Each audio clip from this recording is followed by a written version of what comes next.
வணக்கம். ரொம்ப நீங்கள் ரொம்ப பேக்குத்தனமாக இருக்கீங்க.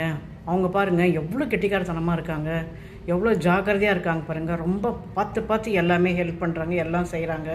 நீங்கள் ஏன் இப்படி ரொம்ப ஃப்ரீயாக மனசை எடுத்துக்கணும், எல்லாருக்கும் இப்படி உதவி பண்ணிகிட்டு இருக்கிறீங்க? எல்லோரும் பேசுகிறதுக்கும் உங்களுக்கு ஒரு கோபமே வரமாட்டேங்குது. ரொம்ப ஜாக்கிரதையாக இருக்கணும் ஜாக்கிரதையாக இருக்கணுன்ட்டு எல்லோரும் சொல்கிறாங்க. ஆனால் நீங்கள் மட்டும் ஒரு மாதிரி அந்த கேர்ஃபுல்லாக இருக்கணுன்றது உங்கள் மனசில் இல்லைன்னுவாங்க. சரிங்க, நீங்கள் ரொம்ப அப்படியே கேர்ஃபுல்லாக இருந்து ஜாக்கிரதையாக இருந்து என்னத்தை சாதிச்சுட்டு போகிறீங்க? ரொம்ப கெட்டிக்காரத்தனம்.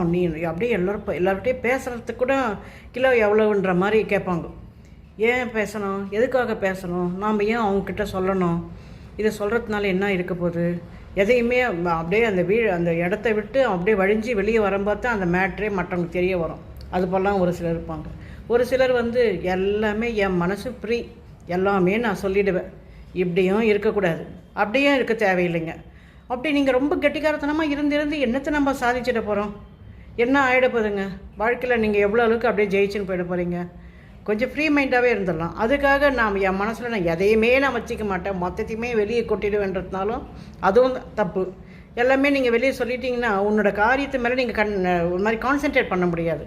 நம்ம இவங்க சொல்லிட்டோமா, அவங்களுக்கு சொல்லிட்டோமா, இதை பண்ணிட்டோமா, இப்படின்ற மைண்டில் தான் இருக்குமே தவிர உங்கள் மைண்ட் அந்த கான்சன்ட்ரேஷன் இருக்காது. எதை வெளியே சொல்லணுமோ அதை சொல்லலாங்க.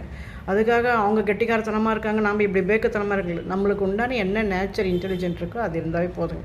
அதை மேலும் மேலும் நம்ம இன்க்ரீஸ் பண்ண பார்த்துக்கலாமே தவிர நம்ம இப்படி இருக்கிறோமே, இப்படி ஏமாந்துருக்கோமேன்னு இருக்க வேண்டாம். நம்ம எந்த விஷயத்தில் கெட்டிக்காரத்தனம் வேணுமோ அது போதுங்க. ரொம்ப ஓவராக இப்படி இருக்கணும் அப்படி இருக்கணும்னு மற்றவங்களை பார்த்து நம்ம நினச்சின்னு போக தேவையில்லை. நம்மளுக்கு உண்டானது நமக்கு தான், அவ்வளோதான்.